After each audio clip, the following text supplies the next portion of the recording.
As we've been reporting through the day, Canada's ambassador to the United Nations, Bob Rae, will be joining an emergency meeting of multilateral leaders, Caribbean leaders, and those with interest in Haiti to discuss the gang crisis in that country, looking to find solutions to the escalating violence as armed gangs battle police and the military for control. This is the new video that we have had this morning from the Haitian capital. Violence has displaced more than 150,000 people. Armed gangs are in control of much of the city. The United States yesterday airlifted non-essential staff from its embassy in Port-au-Prince. Diplomats from the European Union and from Germany also left the country yesterday. Canada closed its embassy last month. Haiti has been under a state of emergency for more than a week now since gangs attacked a prison, which led to a massive prisoner escape. The Haitian Prime Minister is effectively in exile, unable to get back into the country. He is in Puerto Rico.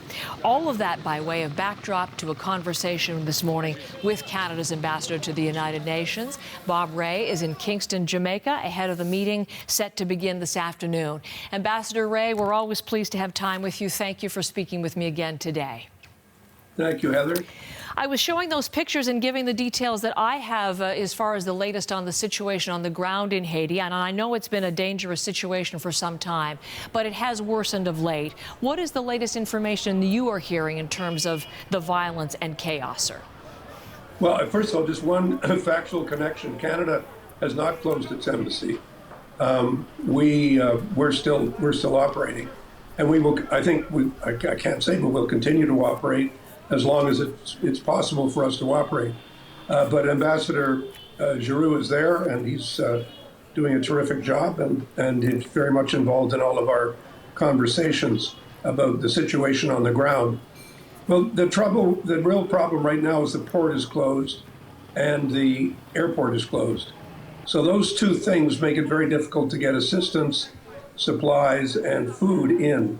So we're back where we were in September of last year, when there was a 3-week closure of the port, which was very serious for hospitals, very serious for providing any kind of humanitarian care, and for getting food supplies into the people who need it the most. So we're right back at that point, and it's very serious. And the power of the gangs has extended and expanded because, as much as the Haitian National Police has tried to do so, on its own, it can't respond in a necessary way to establish order, which is why the United Nations Security Council passed a resolution to establish a multinational force. That force is being established. Canada is supporting that force with money and resources and training, and we're going to do everything we can to restore order. The discussion today will be really focusing on that question, but also on the question of the political transition that will allow an election to take place. But right now, we couldn't have an election because there's too much insecurity and too much violence going on in the communities. So the first priority in the short term is establishing order. You mentioned that UN multinational force, if I'm not mistaken. That was the UN backed the deal. Kenya was to have led that, but it's been months since that was backed, and it's been stuck ever since. What has been the biggest obstacle there? I don't think it's stuck. I mean, the fact is we have a number of countries now, in addition to Kenya, that are ready to commit to putting boots on the ground, if you like. Countries from the region and countries from Africa.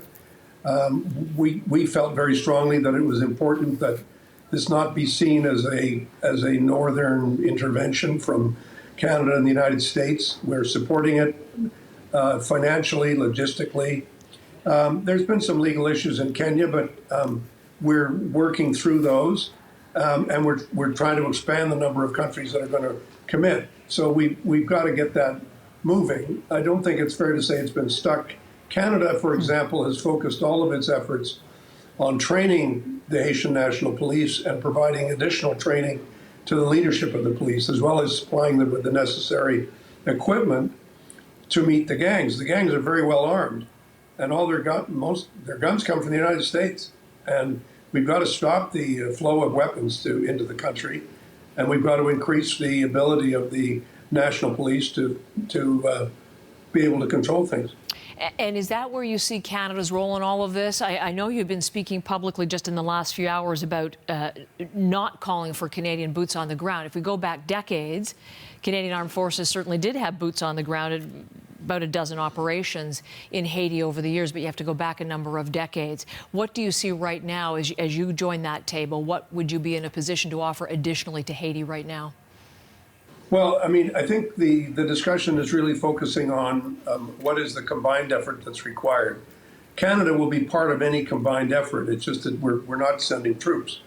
And I think that the reason for that is because the Prime Minister very much wanted to insist that it's the Haitians themselves who have to lead the way, and our job is to build up the institutions long-term, to give more long-term support to the police. And if there's some larger number of troops that can come in from other countries, one of the countries in West Africa, Benin, where French is their language, it makes a lot of sense for them to be here. Other countries in the region, from Jamaica, from the Bahamas, and from Belize, are also involved. Other countries who'll be at the table, I think, are going to be deciding on what more they can do. But the real focus right now is on the political transition.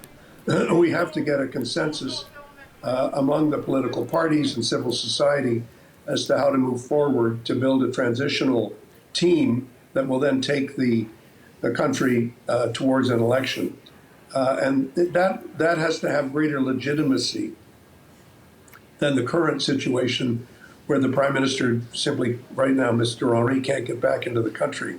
So we've got to provide some kind of a discussion about a dialogue about how we're going to move that situation along so that we can have a government in Haiti that is in a position to lead the way on all these discussions. Antony Blinken will be at this table today, the Secretary of State, and he and the United States have called for the Prime Minister Henry's resignation. Do you think that's going to be a necessary step to clear the way for some of these discussions of transition? That's really up to the Haitians to decide. Again,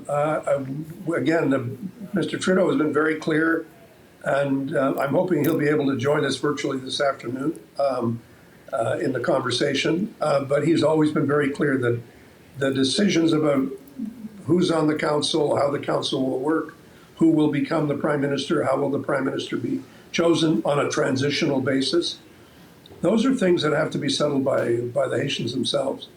So Canada's, I guess, one suggestion or even condition, if you like, would be to say we don't want gangsters on the Transitional Council, and we don't want proxies for gangsters to be on the Transitional Council. And I think that's wise in the circumstances.